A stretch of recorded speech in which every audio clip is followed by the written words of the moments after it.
जी, नगर विकास विभाग से जुड़े हुए सभी अधिकारीगण, प्रदेश के सभी 762 नगर निकायों से जुड़े हुए माननीय जनप्रतिनिधिगण, प्रदेश सरकार के मंत्रीगण, नगर विकास विभाग से जुड़े हुए सभी अधिकारी, कर्मचारी, लाभार्थीगण और उपस्थित भाइयों बहनों, हनुमत जयंती है। इस अवसर पर मैं आप सबको हृदय से बधाई देते हुए उत्तर प्रदेश के नगरीय जीवन के कायाकल्प के लिए आयोजित इस कार्यक्रम के अवसर पर पूरे प्रदेश वासियों को मैं बधाई देता हूं, हृदय से अभिनंदन करते हुए आप सबको हनुमत जयंती की अपनी मंगलमय शुभकामनाएं देता हूं। हम सब जानते हैं आज दुनिया की सबसे बड़ी राजनीतिक पार्टी भारतीय जनता पार्टी के स्थापना दिवस भी है। यद्यपि सरकारी कार्यक्रम में राजनीतिक दल का नाम हम लोग नहीं लेते, लेकिन बिना भेदभाव के योजनाओं का लाभ समाज के विभिन्न तबके तक पहुंचाने का कार्य प्रधानमंत्री मोदी जी के नेतृत्व में, उनके मार्गदर्शन में भारतीय जनता पार्टी की डबल इंजन सरकार ने जिस ईमानदारी और प्रतिबद्धता के साथ यह कार्य आजाद भारत में पहली बार किया है, इसलिए हमें दुनिया के सबसे बड़े राजनीतिक दल और एक सामान्य नागरिक के जीवन में परिवर्तन लाने का जो अभियान पहली बार देखने को मिल रहा है, उसकी जो पृष्ठभूमि है वो पंडित दीनदयाल उपाध्याय जी के अंत्योदय से प्रेरित होकर के आज आदरणीय प्रधानमंत्री मोदी जी के नेतृत्व में जिस ईमानदारी और प्रतिबद्धता के साथ एक कार्यक्रम आगे बढ़ रहे हैं, इसलिए मुझे आज भारतीय जनता पार्टी के 43 वर्ष की इस यात्रा के लिए भी मैं आप सबको हृदय से बधाई देता हूं, अपनी शुभकामनाएं देता हूं।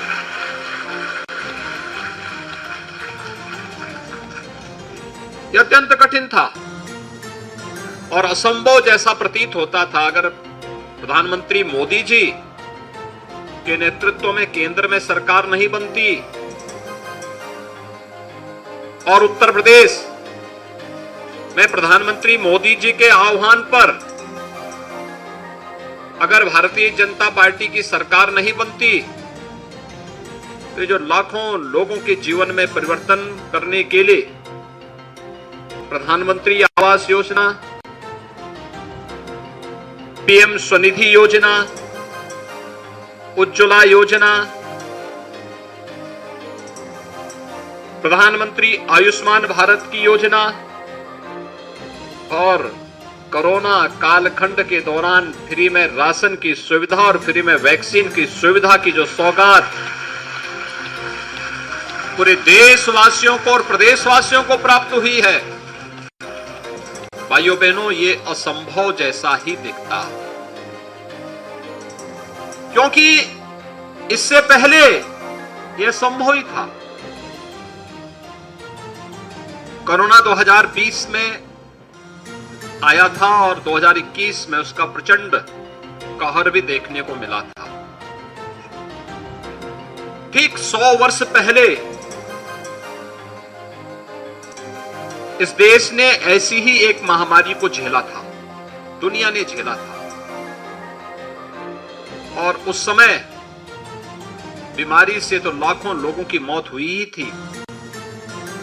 बीमारी के बाद, महामारी के जाने के बाद भूखमरी से भी लाखों लोग मरे थे। और पहली बार हुआ है जब शासन की संवेदना जनता जनार्दन के हित को ध्यान में रखने के लिए प्रधानमंत्री स्वयं जिस कार्य को नेतृत्व दे रहे हों, वह फ्री में टेस्ट, फ्री में वैक्सीन, फ्री में उपचार और फ्री में राशन की सुविधा के रूप में भी हम सब ने देखने को मिला। न कोरोना महामारी कुछ बिगाड़ पाई और न ही महामारी के जाने के साथ ही किसी भी प्रकार की कोई अन्य दुविधा जनमानस के सामने भूखमरी की ही सामने आने पाई। और यह एक सफल मॉडल जिसकी पूरी दुनिया सराहना कर रहा है, उन सब की आंखों को खोलने वाला है जिन्होंने आजाद भारत को जाति के नाम पर, क्षेत्र के नाम पर, भाषा के नाम पर, तमाम वादों के आधार पर बांटा था। उन सब की आंखों को खोलने वाला है कि जाति, मत और मजहब के नाम पर बांटने वाले लोग वास्तव में किसी के हितैषी नहीं होते हैं। इनका विकास से कोई लेना देना नहीं होता है, इनको गरीबों से कोई लेना देना नहीं होता है।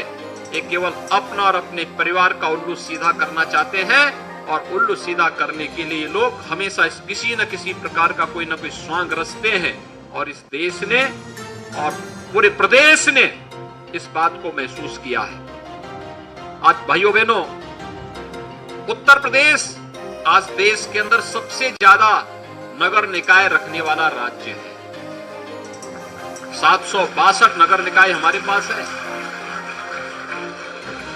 और 762 नगर निकाय के अंदर अगर हम देखेंगे तो आज के दिन पर इसमें लगभग 7 करोड़ की आबादी निवास करती है। 7 करोड़ की आबादी। अनुमान करिए देश के अंदर कितने राज्यों की आबादी 7 करोड़ की? मुश्किल 4-5 राज्य है। शेष की आबादी 7 करोड़ से कम है। दुनिया के अंदर कितने देश होंगे जिनकी आबादी 7 करोड़ से ज्यादा होगी? उंगली में गिने जाने वाले हैं। और इतनी आबादी हमारे नगर विकास यानी नगर निकाय के अंदर निवास करती है। अभी आने वाले समय में नगर निकाय के इलेक्शन होने वाले हैं। 4 करोड़ 32 लाख से अधिक मतदाता हैं। आप सोचिए 4 करोड़ 32 लाख केवल मतदाता हैं। और मतदाता याद करिए कि इतनी 4 करोड़ 32 लाख तमाम राज्यों की आबादी नहीं है, तमाम देशों की आबादी नहीं है।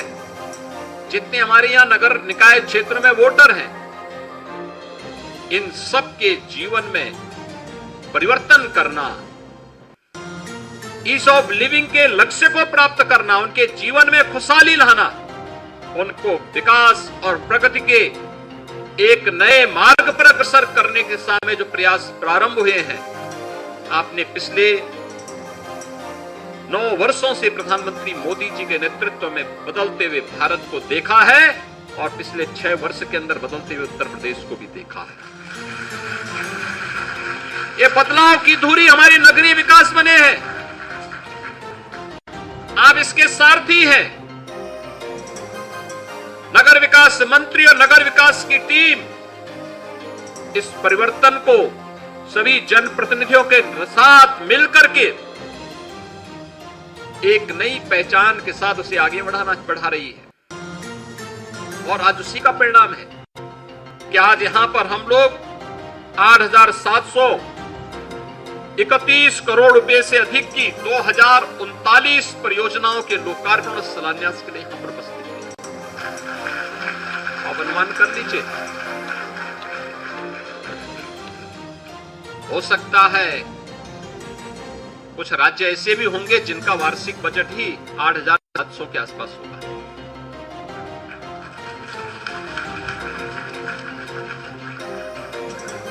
ये जितने कार्यों का हम नगर विकास का आज यहां पे लोकार्पण और शिलान्यास कर रहे हैं, आप सोचिए इतना तो केवल यहाँ पे लोकार्पण शिलान्यास पे कार्य एक साथ यहाँ पर होने जा रहे हैं, या तो हो चुके हैं या होने जा रहे हैं। हम विकास में पैसा खर्च कर रहे हैं, गरीबों को मुफ्त में आवास दे रहे हैं, गरीबों के घर में शौचालय बन रहे हैं, गरीबों को 5 लाख रुपए की स्वास्थ्य बीमा का कवर मिल रहा है, और पाकिस्तान में रोटी के लाले पड़ रहे हैं।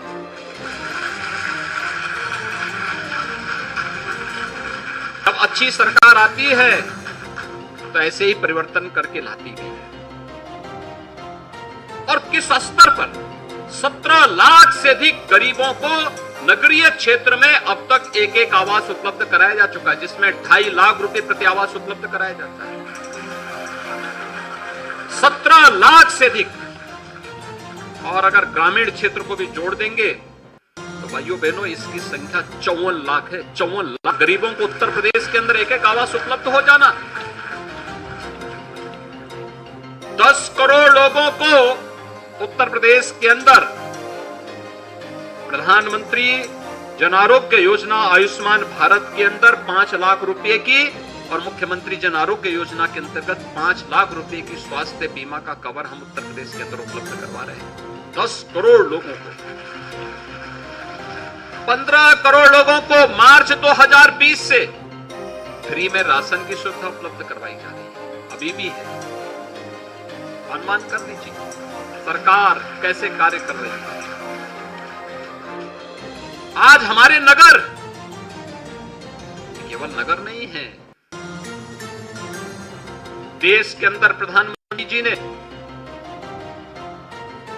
100 सिटी को स्मार्ट सिटी के रूप में विकसित करने का एक लक्ष्य रखा था।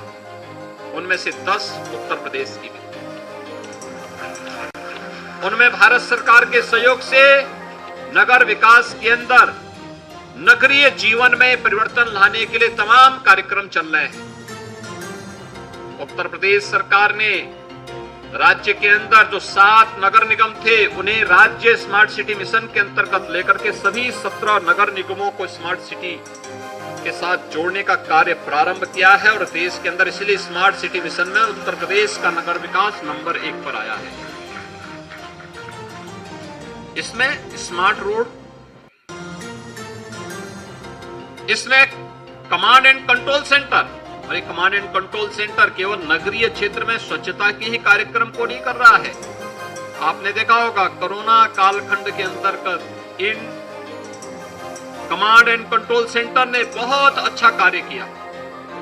इसी की तर्ज पर हम लोगों ने सभी 75 जनपदों में कमांड एंड कंट्रोल सेंटर बनाए थे, जहां से किस व्यक्ति को दवा मिली है, किस व्यक्ति को वैक्सीन मिली है, किसका टेस्ट होना है, किसको राशन मिलना है, किसके पास क्या चीज नहीं है, ये सारी चीजों की मॉनिटरिंग वहीं से होती थी हर जिले में। और कोरोना समाप्त हुआ तो हम लोगों ने कहा कि अब इसको न केवल शहरी क्षेत्र के अंदर स्वच्छता के लिए, बल्कि शहरी जीवन में जो सबसे ज्यादा कठिनाई होती है उसमें से ट्रैफिक भी एक समस्या, ट्रैफिक के मैनेजमेंट में भी उसका उपयोग करेंगे। और माता और बेटियों के लिए सुरक्षा के लिए सेफ सिटी के प्रधानमंत्री जी की अवधारणा को भी हम इसके माध्यम से साकार करेंगे। और आज इस कार्यक्रम को हमने आगे बढ़ा दिया है। संभवतः उत्तर प्रदेश देश का पहला राज्य है जो अपने 18 सिटी को न केवल ICCC के साथ बल्कि सेफ सिटी के साथ जोड़ने जा रहा है। और यह सफलतापूर्वक मॉडल आगे बढ़ चुका है और मुझे लगता है कि अपने आप में एक उदाहरण होगा।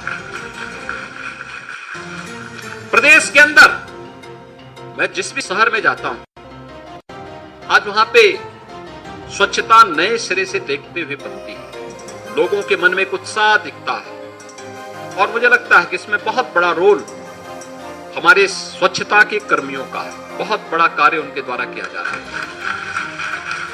ये एक अभिनव प्रयोग था। सफाई की पहले व्यवस्था होती थी, 10 बजे के बाद लोग जाते थे। लेकिन जैसे नगर विकास ने आह्वान किया, नगर विकास मंत्री जी ने आह्वान किया, नहीं ये सुबह 5 बजे से हो, क्योंकि जब भीड़ भाड़ न हो उस समय सफाई करने वाले को भी सुविधा होगी। और जो लोग उन सड़कों से, उन मार्गों से निकलने वाले लोग होंगे, उनके लिए भी सुविधा होगी। और वह प्रयोग अच्छा रहा, आगे बढ़ा। लेकिन हमें इस दिशा में अभी प्रयास करने हैं, बहुत प्रयास करने हैं। और इसलिए नगर विकास विभाग और प्रदेश सरकार इस बारे में सुनिश्चित करेगी। हम लोगों ने इसके बारे में चीफ सेक्रेटरी की अध्यक्षता में कमेटी भी बनाई है कि स्वच्छ सफाई कर्मी को उसका अच्छा मानदेय मिलना ही चाहिए, हर हाल में मिलना चाहिए। सर्विस प्रोवाइडर को जब हम अलग से पैसा दे रहे हैं तो किसी भी सफाई कर्मचारी से वह उसके वेतन से, उसके मानदेय से पैसा नहीं काटेगा। और यह व्यवस्था सुनिश्चित करने जा रहे हैं। आवश्यकता पड़ेगी राज्य स्तर पर ही एक बोर्ड गठित करते हुए इस पूरे कार्यक्रम को हम आगे बढ़ाएंगे, जिससे सम्मानजनक मानदेय हर सफाई कर्मचारी को और खासतौर पर सीवर आदि की सफाई करने वालों को अतिरिक्त मानदेय की व्यवस्था, सुरक्षा की व्यवस्था उसको उपलब्ध होनी ही चाहिए। सरकार इस बात को सुनिश्चित करवाएगी। और सरकार, आज मैं आपको, जब हम इतनी योजनाओं का लोकार्पण और शिलान्यास करने के लिए आए हैं, तो इस अवसर पर मुझे आप सबसे इस बारे में मुझे ये कहने में कोई संकोच नहीं हो रहा है। 60 सिटी हमारे यहां अमृत योजना के अंतर्गत भी आच्छादित है। उनके साथ साथ और भी तमाम योजनाएं नगर विकास ने प्रारंभ की, लेकिन वहां पे सीवर लाइन बिछाई जाए, पेयजल की उचित व्यवस्था हो जाए, अच्छी सड़कों का निर्माण हो जाए, ये सभी कार्यक्रम युद्ध स्तर पर वहां आगे बढ़ रहे हैं। और अभी नगर विकास इस कार्यक्रम को आगे बढ़ा रहा है कि आने वाले समय में 100 ऐसी सिटी का हम चयन करेंगे, ऐसी नगर पंचायतों का चयन करेंगे जिन्हें हम आकांक्षात्मक सिटी के रूप में विकसित कर सके, बुनियादी सुविधाओं से आच्छादित कर सके। जनप्रतिनिधियों को, हमारे माननीय विधायक, माननीय सांसद, इन सब की अपेक्षा थी, गांव के लोगों की भी अपेक्षा थी कि हमें भी नगरीय जीवन के साथ जुड़ने का अधिकार मिलना चाहिए। हर एक के पास पैसा नहीं था। हमने कहा आप क्यों कहीं पलायन कर रहे हैं, हम आप ही के गांव को नगर बना लेते हैं, आप ही के गांव को नगर बना लेते हैं। पिछले 6 वर्ष के अंदर 200 से अधिक नगर पालिकाओं और नगर पंचायतों का गठन हुआ। अब उनको बुनियादी सुविधाओं से जोड़ना है, तो 100 ऐसी नगर पंचायतों का चयन की प्रक्रिया आगे बढ़ रही है, जिसको हम लोग सभी प्रकार की सुविधाओं से आच्छादित करने का कार्य करेंगे। और इसके माध्यम से लोगों के जीवन में उन्हें बुनियादी सुविधाएं उपलब्ध हों। जो प्रधानमंत्री जी कहते हैं ईज ऑफ लिविंग के लक्ष्य को प्राप्त करने के लिए आसानी से अच्छी सड़कें मिले, पेयजल की सुविधा मिले, स्ट्रीट लाइट मिले, जल निकासी की उचित व्यवस्था हो, समय के साथ वहां पे हम अन्य बुनियादी सुविधाएं उन लोगों को उपलब्ध करवाएं। ये सभी कार्यक्रम वहां उपलब्ध करवाने के कार्य आगे बढ़ेंगे ही, लेकिन साथ साथ ये वहां पर हर प्रकार की सुविधाएं लोगों को उपलब्ध हो सके, यह सभी कार्यक्रम उपलब्ध करवाने का कार्य उन अति पिछड़े जो अब तक 6 महीने पहले तक गांव जैसे थे, उन्हें आदर्श नगर पंचायत के रूप में विकसित करके उत्तर प्रदेश के नगरीय विकास को एक नई गति देने का कार्य करेंगे। भाइयों बहनों, नगर विकास के बगैर अर्थव्यवस्था को गति नहीं दी जा सकती। आज मैं देखता हूं जिन क्षेत्रों में हमने इलेक्ट्रिक व्हीकल चलाई है, जिन नगर निकायों में चलाई है, उसके अगल बगल के जनपदों से नई डिमांड आ जाती है। हमने लखनऊ के अंदर चलाई तो सीतापुर के लोगों ने, उन्नाव से, बाराबंकी से, रायबरेली से डिमांड आने लगे कि साहब ये इलेक्ट्रिक बस हमारे यहां तक पहुंचवाइए। इतना अच्छा मॉडल है और लोग वहां पे देखता हूं कि लोग उसमें बैठ के जाते हैं, क्योंकि एक तो उसमें कोई पॉल्यूशन नहीं है, कोई धुआं नहीं है, दूसरा कोई आवाज भी नहीं है, गाड़ी चुपचाप निकल जाती है, अच्छी स्पीड के साथ चलती है। यह है परिवर्तन। आज उत्तर प्रदेश 5 सिटी में मेट्रो चला रहा है उत्तर प्रदेश के अंदर। देश के अंदर सर्वाधिक मेट्रो का संचालन उत्तर प्रदेश के अंदर हो रहा है। आगरा में इस वर्ष के अंत तक मेट्रो को संचालित करने का लक्ष्य रखा गया है। इसका विस्तार किया जा रहा है। दुनिया के सबसे प्राचीन नगरी काशी में आज रोपवे के कार्यक्रम को तेजी के साथ आगे बढ़ाने का कार्य भी हो रहा है। आज सड़कों के यानी जिस प्रकार की सुविधाएं, अच्छी सड़कें मिल रही हैं, ड्रेनेज की अच्छी व्यवस्था हो रही है, वह देखने लायक है और उन चीजों को हमें आगे बढ़ाने की आवश्यकता है। प्रदेश के अंदर पंडित दीनदयाल उपाध्याय नगर विकास योजना के अंतर्गत भी जो कार्य हुए हैं, उसमें उन सभी क्षेत्रों में जो कभी आच्छादित नहीं होते, जहां कोई पहुंचता ही नहीं था, उन लोगों तक इन सुविधाओं को पहुंचाने का कार्य हो रहा है। लेकिन साथ साथ नगर विकास ने राजस्व संग्रह की भी अपनी तकनीक में बदलाव करते हुए, परंपरागत व्यवस्था में बदलाव करते हुए, तकनीक का उपयोग करते हुए उसमें भी वृद्धि की। स्वाभाविक पैसा आएगा तभी तो विकास करा पाएंगे, और उस कार्यक्रम को भी आगे बढ़ाने का कार्य किया है। मुख्यमंत्री नगर सृजन योजना के अंतर्गत भी 240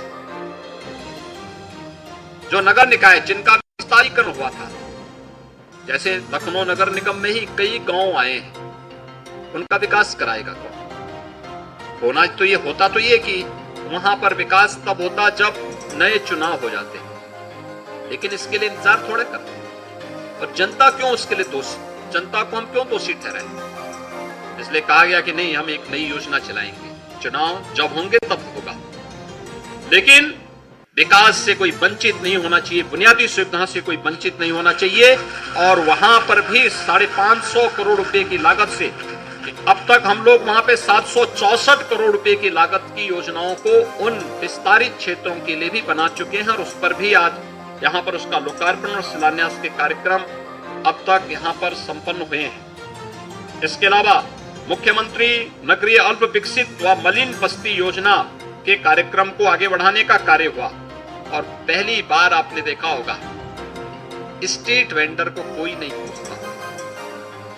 स्ट्रीट वेंडर, पटरी व्यवसायी, ठेला खोमचा लगाने वाले लोग, वह हर जगह प्रताड़ित होते थे, शोषण का शिकार होते थे। पहली बार प्रधानमंत्री जी ने स्ट्रीट वेंडर के लिए कोई योजना बनाई, और स्ट्रीट वेंडर का व्यवस्थित रजिस्ट्रेशन, उन्हें बैंक के साथ जोड़ना, डिजिटल पेमेंट के साथ जोड़ने के साथ ही ब्याज फ्री ऋण उपलब्ध करवाने की कार्रवाई करने के साथ ही मुझे लगता है उत्तर प्रदेश के अंदर सर्वाधिक स्ट्रीट वेंडर को जोड़ने वाला, यानी इसके अंतर्गत 9,31,000 से अधिक स्ट्रीट वेंडर को अब तक 2,04,565 करोड़ रुपए की राशि वितरण करने का कार्य भी इसमें हुआ है। काफी बड़े पैमाने पे ये कार्य उत्तर प्रदेश के अंदर हुए हैं। आप सोचिए कि 9,31,000 परिवारों के जीवन में परिवर्तन करना, कोई संवेदनशील सरकार ही सोच सकती है, और सरकार की योजना का ही परिणाम है कि अब दीनदयाल उपाध्याय अंत्योदय योजना, राष्ट्रीय शहरी आजीविका मिशन के अंतर्गत भी शहरी क्षेत्र में उन माताओं के लिए, उन बहनों के लिए भी कार्य मिला है जो अपने घर गृहस्थी के कार्य करने के बाद दिन भर बैठी रह पाती थी, कोई कार्य नहीं है तो उनको कुछ तो कार्य चाहिए। आज इस योजना के अंतर्गत जब उन्हें जोड़ेंगे तो वे लोग, महिला स्वयंसेवी समूह बहुत सारा कार्य कर सकती है। अलग अलग वार्डों में, अलग अलग नगर निकायों में एक कार्यक्रम करना महिला सशक्तिकरण के साथ साथ उनके स्वावलंबन का भी एक आधार बनेगा, और नगरीय जीवन में व्यापक परिवर्तन करने का एक आधार उनके माध्यम से होगा। इसमें रिवॉल्विंग फंड देने की व्यवस्था और अन्य कार्यक्रम भी बहुत अच्छे ढंग से सरकार आगे बढ़ा रही है। अल्पसंख्यक बस्तियों के विकास के लिए भी राज्य सरकार ने जो कार्यक्रम आगे बढ़ाए हैं वह भी हम सबके सामने है। और अब तो नगरीय क्षेत्र में नगरीय जीवन में तो व्यापक सुधार देखने को मिल ही रहा है, लेकिन साथ साथ मूक पशुओं के लिए भी कार्य हो रहा है। अभी आपने देखा होगा, यहां पे हमने विमोचन की है कुछ पुस्तकों की। कान्हा उपवन, जब मैं किसी नगर में जाता हूं तो कान्हा उपवन में भी जाता हूं और मैं देखता हूं वहां पर कि काफी बड़े पैमाने पर सड़कों से जो निराश्रित गोवंश है उन्हें ला करके वहां रखने की व्यवस्था और उनकी देखभाल करने की व्यवस्था। और वही नहीं, अब तो यह भी व्यवस्था हुई है कि वह गोवंश केवल वहीं तक सीमित न रहे, बल्कि उसकी नस्ल सुधार के साथ ही हम उसके द्वारा मिलने वाले विभिन्न अवयवों का उपयोग कैसे कर सकते हैं जो उस कान्हा उपवन की इनकम को भी बढ़ा सके, और साथ साथ गोबर से बनने वाले जो उपले होंगे उसका उपयोग अन्य जगहों पर, कहीं हवन करने में, कहीं अंतिम संस्कार की कार्रवाई करने में, कहीं पर किसी अन्य कार्य करने में उसका उपयोग भी किया जा सके। आज यह भी देखने को मिल रहा है और बायोफ्यूल के लिए भी उसका उपयोग हो सकता है। गोबर गैस प्लांट आदि चलाने में भी कुछ जगहों पर तो पेंट बनाने का काम भी यार गाय के गोबर से प्रारंभ हुआ है और बहुत अच्छा पेंट है। आप तो बहुत सारे लोग जानते हैं कि पहले घरों की लिपाई गाय के गोबर से होती थी, और अगर पेंट बन रहा है उससे कोई अपने घर की दीवारों को लिपाई पुताई करेगा तो यज्ञ जैसा पवित्र, मंदिर जैसा पवित्र उसका घर हो जाएगा, किसी पवित्र धर्मस्थल जैसा उसका घर भी हो जाएगा। और यह कार्य आज यहाँ पर तेजी के साथ आगे बढ़ाने की कार्रवाई चल रही है। इन सभी कार्यक्रमों को आगे बढ़ाने का कार्य आज प्रदेश के अंदर आगे बढ़ रहा है। ये जो कार्यक्रम हुए हैं इसलिए क्योंकि प्रदेश के अंदर नगरीय क्षेत्र में निवास करने वाले 7 करोड़ लोगों के जीवन में परिवर्तन करने के एक विराट लक्ष्य को ध्यान में रख करके प्रधानमंत्री मोदी जी की विजन को आगे बढ़ाने के लिए जब नगर विकास की पूरी टीम काम की है, तब इसके परिणाम भी सामने आते हुए दिखाई दे रहे हैं। आज कोई भी आता है, कहीं भी आता है हमारे क्षेत्र में, प्रदेश में, देश से या दुनिया से किसी भी देश से कोई राजदूत आता है, कोई मेहमान आता है, उन लोगों से इस बात को कहता है ना, आपका उत्तर प्रदेश बहुत साफ सुथरा है, अच्छा है, सुन के अच्छा लगता है। नहीं तो पहले क्या होता था, लोग आते थे कहते साहब बहुत गंदे हैं, हम लोग भी देखते थे, लेकिन आज उत्तर प्रदेश साफ सुथरा दिख रहा है। साफ सुथरा है तो एक तरफ सफाई है, दूसरी तरफ सुरक्षा भी है, और सुरक्षा है तो फिर जहां सुरक्षा होगी, जहां सफाई होगी, वहीं तो समृद्धि भी होगी। ये सब एक दूसरे से जुड़े हुए हैं। कोई अनुमान कर सकता है कि उत्तर प्रदेश में 35 लाख करोड़ रुपए के निवेश के प्रस्ताव आएंगे? आए ना, विकास होगा ना, उत्तर प्रदेश के युवाओं को नौकरी मिलेगी ना। ये सभी कार्य एक दूसरे से जुड़े हुए हैं। स्वच्छता है तो सुरक्षा भी है, और स्वच्छता और सुरक्षा है तो समृद्धि अपने आप पीछे पीछे दौड़ करके आएगी, और ये समृद्धि इसी रूप में दौड़ करके आती हुई आज उत्तर प्रदेश के अंदर दिखाई दे रही है। परिवर्तन इसी बात का द्योतक है, और इसीलिए आज जब यहां पर ये लगभग 9,000 करोड़ रुपए की परियोजनाओं का लोकार्पण और शिलान्यास हो रहा है, ये उत्तर प्रदेश के अंदर हर एक नगर निकाय के अंदर रहने वाले नागरिकों के जीवन में तो व्यापक परिवर्तन का कारण बनेगा ही, लेकिन साथ साथ उत्तर प्रदेश की सामर्थ्य को भी देश और दुनिया के सामने प्रस्तुत करेगा। उत्तर प्रदेश ने जो ठाना था $1 ट्रिलियन की इकोनॉमी बनना है, तो उसका आधार हमारा नगरीय क्षेत्र बनेगा। 7 करोड़ की आबादी के जीवन में परिवर्तन करके हम लोग इसको आगे बढ़ाएंगे। यहां से सुविधाओं से आच्छादित करके इसको हम आधार बनाएंगे, इसको हम हर प्रकार की सुविधाओं से आच्छादित करके इसे आगे बढ़ाने का कार्य करेंगे।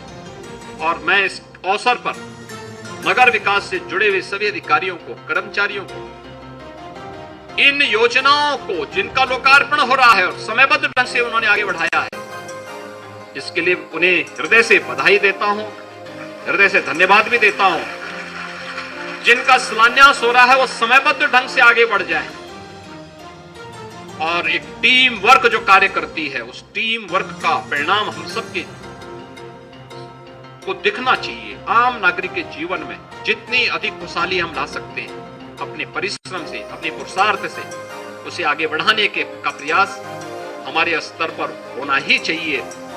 और मैं एक बार फिर से,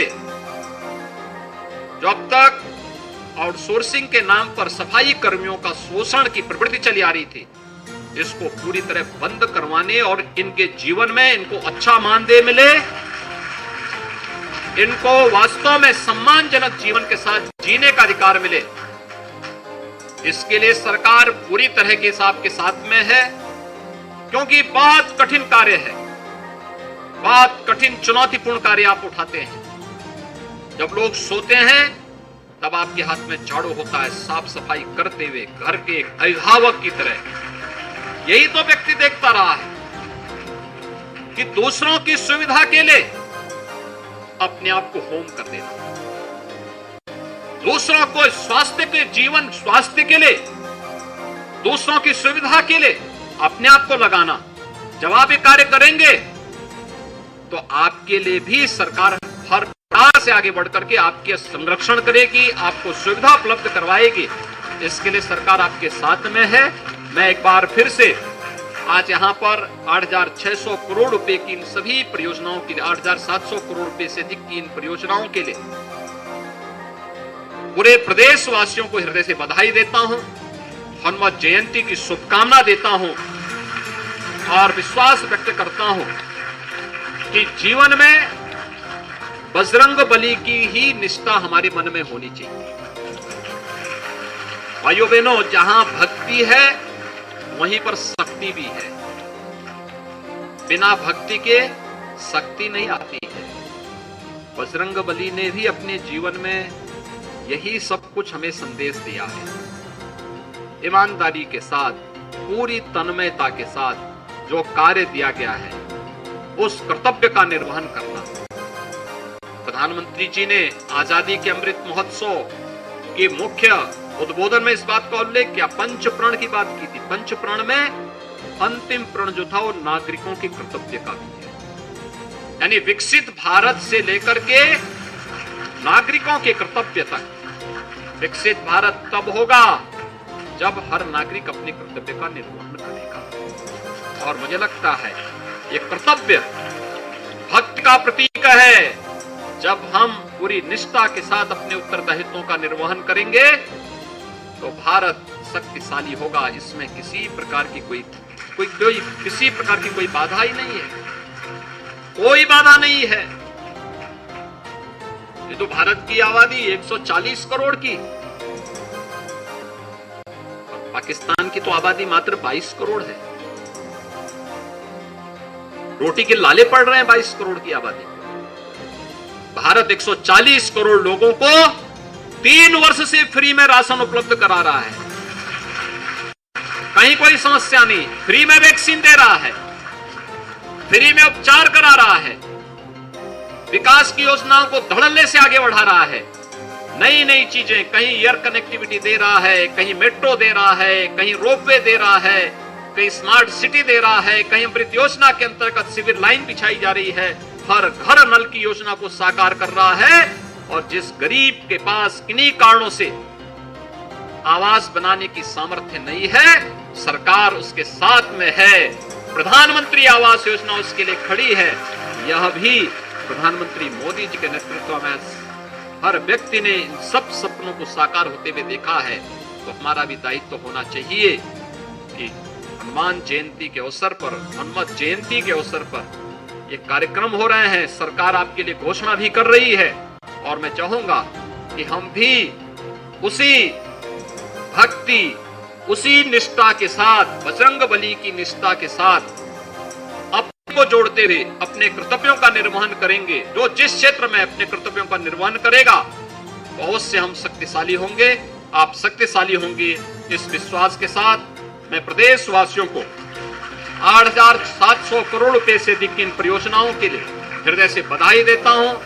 नगर विकास को धन्यवाद देते हुए आप सबके प्रति अपनी शुभकामनाएं देता हूं। धन्यवाद। जय हिंद।